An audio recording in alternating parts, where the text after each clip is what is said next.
Happy Earth Day! Also, it's almost time to start getting those gardens in. So, for today's video, I thought I would show how to make your own greenhouse and your own cute little plant starts for inside, since it's definitely still too cold. Typically, when you go to plant a garden, they recommend you wait until after the last frost, and that could still totally be happening even at the beginning of May. So, what you're going to get in your kit are going to be some egg carton parts. You can use a whole egg carton if you have one, but I will be supplying at least 2. You'll get 2 K-cups. Now, your K-cups will be a little weird. You might have some that have a filter inside of them, some that won't. And then there are even a couple that will have more of a mesh around the outside rather than the hard plastic. You also get a larger plastic container with some dirt and a seed on the inside. There are 10 of these kits, so there are 10 different herbs that you can choose from. So it will be a first come, first serve basis. Also, if you decide to do more than what we provided for you, I will put a link in the description down below with a tutorial where you can find out how to make your own cardboard egg cartons to put seeds in, how to use paper towels or toilet paper rolls to start your own seeds, as well as a couple other really fun ways to start seeds inside using recyclable materials. So, one of the things you are going to want to do on the plastic containers, or not so much the K-cups, because the K-cups will already come with a hole in the bottom, but your plastic containers, you're going to want to intersperse some drainage holes on the bottom, just so that a lot of the water doesn't stay in. You don't want to accidentally drown your seeds. You just kind of want to keep as much moisture as you can to get a nice bit of humidity on the inside, because the seeds will really appreciate that extra humidity without you having to constantly water as well. So these will actually cut down on the watering. All of the seed packets on the back of them as well have when to plant them outside, their water needs, their light needs, and all that super important information. So that will also be a great way to help to know when to stick them outside.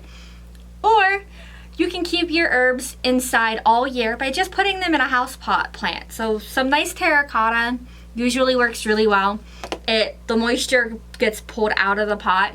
So if you do accidentally overwater a plant, it's a little bit more forgiving because the water will just evaporate from the pot itself.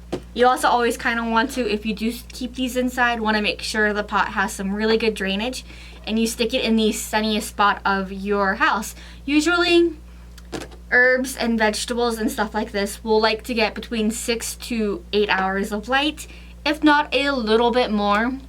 So you'll want to make sure that they can get that full sunlight. And sunlight in your house is going to be different than what it is outside. Outside is actually quite a bit harsher. So you'll want to, if you do put these outside, you might notice some burning or some droopage. It's just because they're acclimating to the new environment. Because they were inside where the light was filtered through a window, versus now they're getting the full-blown sun. Kind of like when you are in a car and your arm heats up through the window, versus when you're outside and suddenly you're bright red. If you're like me, I turn red whether I'm inside or outside if it's a sunny day. So, dirt. You're going to have to know how full to fill these and how many seeds. So, each of these, you should have enough dirt to do at least 2 of the projects. So the smaller one and the bigger one. You might be able to do all 3. So I'm giving you all 3 sets just in case you want to pick and choose or you do manage to do all 3. You want to fill it about halfway. You don't want to do it all the way because that's too much dirt. Little seeds, their roots won't grow if you put them in too much dirt. It'll just take way longer than it should. You also, in the smaller containers, you can probably get away with putting 1 or 2 seeds in. But you're going to want to put the majority of your seeds in the bigger container, because the more seeds you plant, the more likely you'll have a high success rate of your seed sprouting. And you don't need to spread them out too much. The containers aren't big enough to, you know, put an inch in between each seed. But if you just give them a tiny bit of room, they will be more than happy and they should sprout for you. And then once they get, usually you want to wait until they're around like an inch or 2, and then they'll be safe to put outside.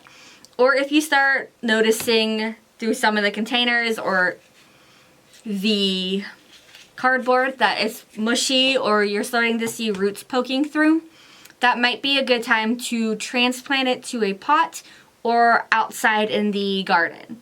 Alright, I hope you guys come and get these. We have some really cool herbs. I found catnip at Menards and I was super excited about that. So if you have kitties, you can totally grow a plant for them. There's chamomile if you're a tea drinker. We've got basil and chives and this cool looking parsley. So there are some really cool options and I hope you come and give it a shot. Thanks for watching. Bye!